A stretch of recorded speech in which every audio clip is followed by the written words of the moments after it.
Hi friends, today recipe వచ్చేసి instant panipuri అండి. నేను చేసిన విధంగా ఒకసారి చేయండి. ప్రాసెస్లోకి అయితే వెళ్ళిపోదాం, చూసేయండి.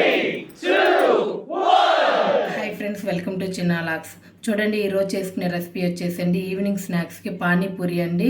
చాలా బాగుంటుందండి. పెద్దల కాంచి చిన్న పిల్లల వరకు ఎవరికి ఇష్టం ఉండదండి పానీపూరి అంటే. ఈవినింగ్ కాగానే పానీపూరి తినాలనిపిస్తుంది. అట్లాంటప్పుడు ఇట్లా ఇంట్లోనే ప్రిపేర్ చేసుకోండి, చాలా బాగుంటుంది. నేనైతే ఇప్పుడు ఫస్ట్ రెడీమేడ్ పానీపూరిని అయితే వాడుతున్నానండి. దాంట్లోకి స్టఫింగ్ కోసం అయితే నేను ఇదిగోండి బఠానీని అయితే ఊరబెట్టుకున్నానండి. చూడండి, ఒక 5 గంటలన్న బఠానీ ఇట్లా నానబెట్టుకోవాలండి.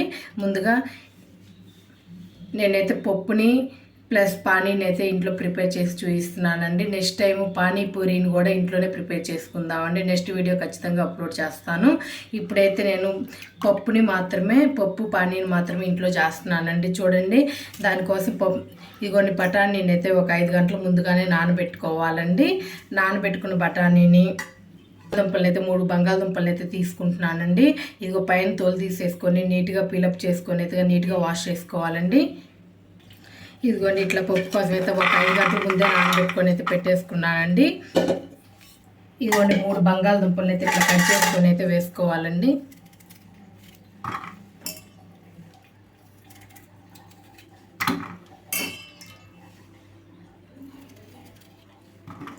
కొంచెం వాటర్ అయితే పోసుకుందామండి. చూడండి, ఒక గ్లాస్ వాటర్ అయితే పోసానండి. కొంచెం ఉప్పు అండి, టేస్ట్ సరిపడా ఉప్పు అయితే వేసుకోండి. ఒక 5 విజిల్లు అయితే పెట్టుకుందామండి. చాలా సాఫ్ట్గా ఉడుకుతుంది.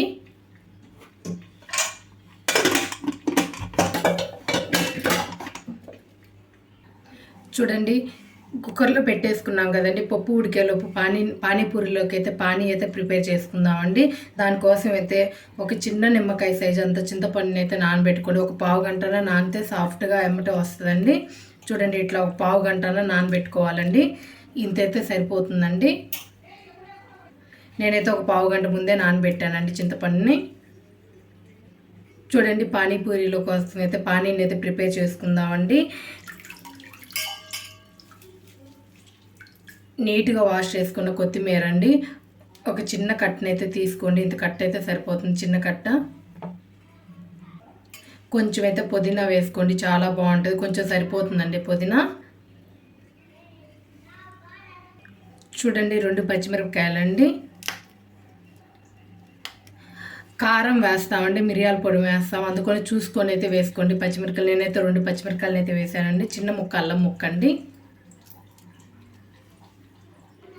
చూడండి, కొంచెం రాళ్ళు ఉప్పు అయితే వేస్తున్నాను. కండి ఉప్పు మెత్తటి పేస్ట్ లాగైతే పట్టుకోవాలండి. ఎంత వీలైతే అంత మెత్తటి పేస్ట్ లాగైతే పట్టుకోవాలి. చూడండి, ఇట్లా 2 టైమ్స్ అయితే పలిసి ఇచ్చానండి. ఇప్పుడు వాటర్ అయితే వేసుకోవాలి. ఇప్పుడు మళ్ళీ మరోసారి అయితే మిక్సీకి అయితే వేసుకోవాలి. చూడండి, ఎంత మెత్తగా వీలైతే అంత పేస్ట్ లాగైతే పట్టుకోవాలండి. కొంచెం కూడా పలుకు లేకుండా చాలా మెత్తటి పేస్ట్ లాగైతే పట్టేసానండి. ఇదిగోండి, కొత్తిమీర పేస్ట్ అంతా ఒక బౌల్లోకి అయితే పోసుకుందామండి, ఒక గిన్నెలోకి. దీన్ని కడగడానికి కొంచెం ఒక్కరు వాటర్ అయితే వేసుకొని ఇవి కూడా పోసేసుకుందాము.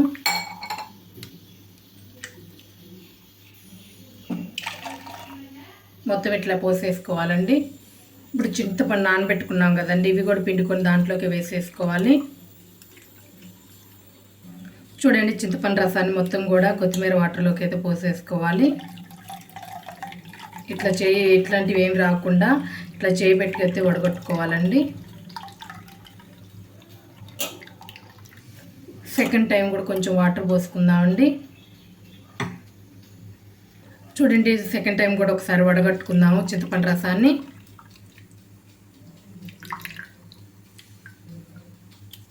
చూడండి, ఇంక దీంట్లో ఏం లేదు, మనకి సరిపోతుంది పులుపు. చూడండి, కొంచెం తిక్కుగా ఉన్నాయి వాటర్. కొంచెం పలచగానైతే తయారు చేసుకుందామండి. కొంచెం అయితే వాటర్ పోసుకుందాము. ఇదిగోండి, ఇంక ఇట్లా పానీ ఇట్లా ఉంటే సరిపోతుందండి కరెక్ట్గా. దీంట్లోకి కారం ఉప్పు యాడ్ చేసుకుందాము. చూడండి, కొంచెం నిమ్మకాయ బద్దనైతే పిండుకుందామండి. నేను ఒకటి తీసుకుని దాంట్లో హాఫ్ పిండేస్తున్నాను. చాలా బాగుంటుందండి. చింతపండు వేసినా కానీ కొంచెం ఒక నిమ్మకాయ బద్ద పిండుకోండి, చాలా బాగుంటుందండి టేస్టు. చూడండి మొత్తాన్ని అయితే ఇట్లా పిండేసాను. చూడండి పానీలోకి అయితే కొంచెం బ్లాక్ సాల్ట్ని అయితే యూజ్ చేస్తున్నాను. కొంచెం అయితే బ్లాక్ సాల్ట్ని అయితే వేసుకోవాలి. ఖచ్చితంగా బ్లాక్ సాల్ట్ని అయితే వేసుకోండి, లేకపోతే నార్మల్ సాల్ట్ని వేసుకోవచ్చండి. కొంచెం నార్మల్ సాల్ట్ అండి, టేస్ట్ చూసి వేసుకోండి. చాట్ మసాలా అండి 1 పావు స్పూన్ అయితే వేస్తున్నాను. కొంచెం అయితే కారం వేస్తున్నాను అండి. ఆల్రెడీ మనం పచ్చిమిరపకాయలు అయితే వేసామండి, చూసుకొని అయితే కారం వేసుకుంటున్నాము. నేనైతే కొంచెం అయితే కారం వేసాను. చూడండి కొంచెం అయితే మిరియాల పొడి అండి, 1 పావు స్పూన్ సరిపోతుందండి మిరియాల పొడి. చూడండి ఒక 5 విజిల్లు అయితే వచ్చాయండి. నేనైతే స్టవ్ ఆఫ్ చేసేసానండి. చూడండి మన పానీ కూడా రెడీ అయ్యాయండి, పానీపూరిలోకి పానీ కూడా రెడీ అయ్యాయండి.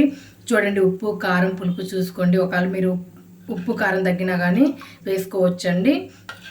ఒకవేళ పులుపు తగ్గితే కొంచెం చింతపండు పులుసు అన్న వేసుకోండి, లేకపోతే కొంచెం నిమ్మకాయన్న పిండుకోండి, కరెక్ట్గా ఉంటుంది. నాకైతే ఉప్పు కారం పులుపు అయితే కరెక్ట్గా ఉందండి. మన పానీపూరిలోకి పానీ అయితే రెడీ అయ్యాయి. పక్కనైతే పెట్టేసుకుందాము. చూడండి ఒకసారి మూత తీసి అయితే చూపిస్తాను. ప్రెషర్ మొత్తం పోయిందండి. బంగాళదుంప కానీ బఠానీ కానీ చాలా సాఫ్ట్గా అయితే ఉడికిందండి. వేరే బౌల్లోకి అయితే వేసేసుకుందాము. వాటర్ కొంచెమే ఉన్నాయండి, వాటర్ పోసింది. ఇదిగోండి చిన్న గ్లాస్ మిగిలాయి. ఇవి మొత్తాన్ని కూడా ఇట్లా పోసేసుకోండి. చూడండి ఇట్లా మ్యాషర్ తీసుకొని ఇట్లా మ్యాషర్తోనైనా కట్ చేసుకోవచ్చండి. పొటాటో చేసుకుంటాం కదండి, లేకపోతే 1 గంట తీసుకొనైనా కానీ ఇట్లా లైట్గా ప్రెస్ చేసుకోండి.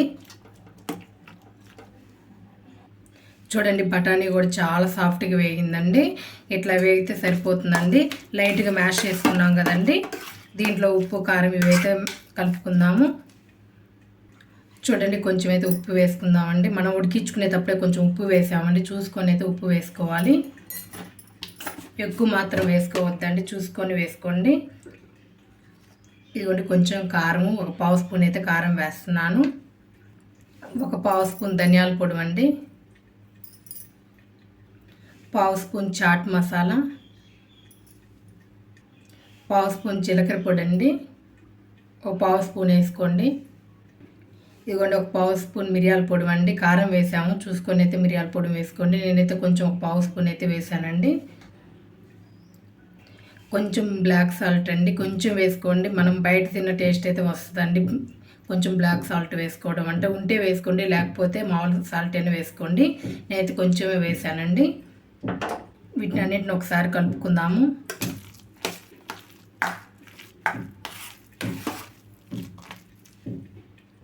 చూడండి ఇట్లా ఉన్నప్పుడు ఉప్పు కారం చూసుకోండి.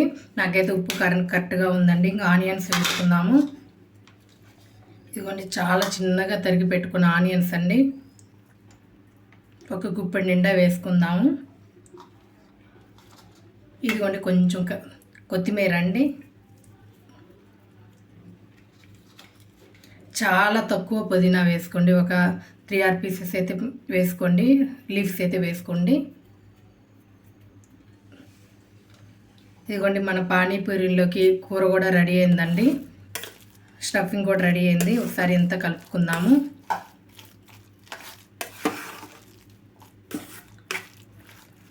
ఇట్లా చేసి పెట్టుకున్నాం కదండి, ఇంక ఇప్పుడు పక్కనైతే పెట్టేసుకుందాము. పానీపూరిని అయితే వేయించుకుందాము. చూడండి చెప్పాను కదండి ముందుగానే రెడీమేడ్ పానీపూరి అని. పిల్లలు అడుగుతుంటే 1 ప్యాకెట్ అయితే తీసుకోవడం అయితే జరిగిందండి షాప్లో.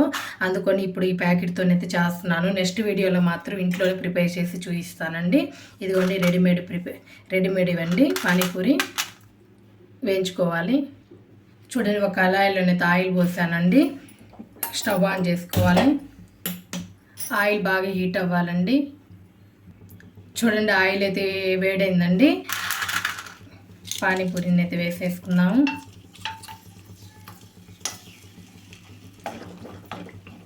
కానీ రెడీమేడ్ కంటే ఇంట్లోనే చేసుకోండి, చాలా హెల్తీ కూడా, చాలా బాగుంటాయండి. పిల్లలు అడుగుతున్నారండి, 1 ప్యాకెట్ అయితే తీసుకోవడం జరిగింది.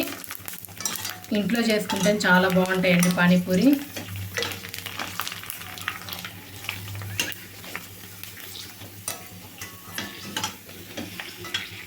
చూడండి ఇట్లా అయితే వేయించేసుకున్నాను.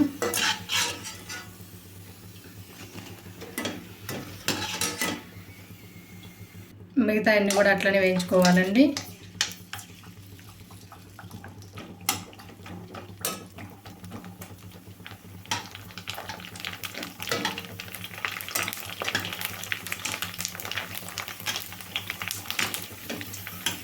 ఇట్లా కలుపుతా వేయించుకోవడం వల్ల బాగా పొంగుతాయండి. చూడండి,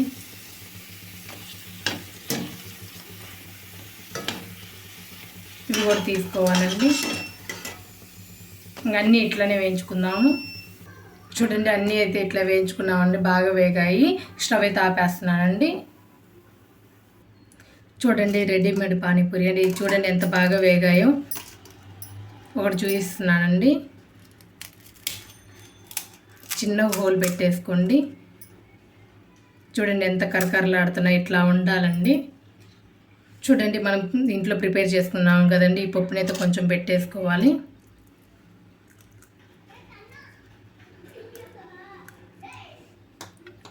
కొంచెం కొత్తిమీర అండి,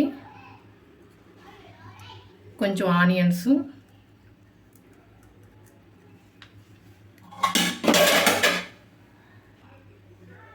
ఇదిగోండి మనం చేసి పెట్టుకున్న పానీ అండి.